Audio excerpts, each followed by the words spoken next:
Dobar dan, lijep pozdrav. Dobrodošli u općinu Koprivnički Ivanec.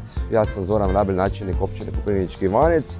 Nalazimo se u poslovnoj zoni Koprivnički Ivanec gdje se održava 21. natjecanje orača Koprivničko-križevačke županije. Općina ima 5 naselja: Koprivnički Ivanec, Kunovec, Goričko, Botinovec i Pustakovec.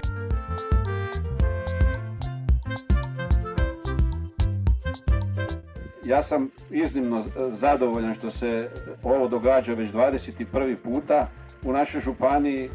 Da ne spominjem sad nikog pojedinačno, samo ću neke pogledati ovako koji su doista pronijeli ime Koprivničko-križevačke županije kroz ovu aktivnost diljem svijeta, mogu to slobodno reći. Izražavam jedno veliko zadovoljstvo ovim našim današnjim ponovnim susretom i njegovim sadržajem. Svima koji se natječu želim da budu uspješni. Evo, hvala još jednom svima i proglašavam ovo 21. natjecanje orača Koprivničko-križevačke županije otvorenim.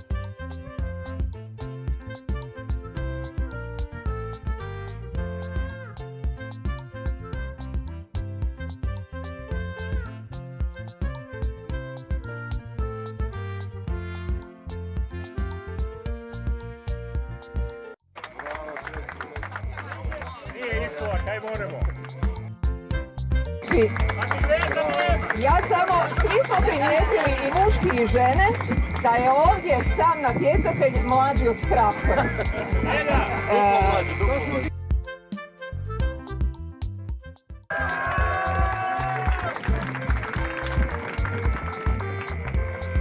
Meni vam uvijek krenu suze kad se sjetim da su to krenuli mladići koji su išli još u osnovnu školu.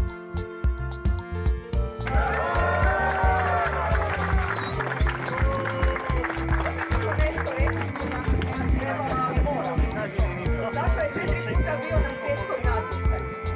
Nije čudo što je uvijek kad je prisutan na županijskom natjecanju. Josip Martinović iz Štaglinca kod Koprivnice. Nastupam već više godina na županijskim natjecanjima u oranju. 4 puta sam bio na državnom. Ovo bude sad 5. natjecanje jer sam pobijedio ove godine na županijskom natjecanju ovdje u Koprivničkom Ivancu. Ja sam Saša Više, dolazim iz općine Kalnik. Takmičim se u kategoriji Plug Ravnjak već 12. godinu za redom. Ovo mi je 10. prva nagrada u Plugu Ravnjaku na županijskom nivou. Bio sam 4 puta državni prvak. Sudjelovao sam na 3 svjetska prvenstva u Keniji, Engleskoj i Americi. U 10. mjesecu ove godine idemo u Latviju. Vozimo svoju opremu, s tim smo jako zadovoljni jer smo sredstva uspjeli pridobiti za prijevoz traktora i plugova. I to je to. Pozdrav sa 21. županijskog natjecanja Koprivničko-križevačke županije. Izuzetno dobra konkurencija i očekujemo uspjeh Koprivničko-križevačkih orača i na državnom natjecanju koje će se ove godine 30.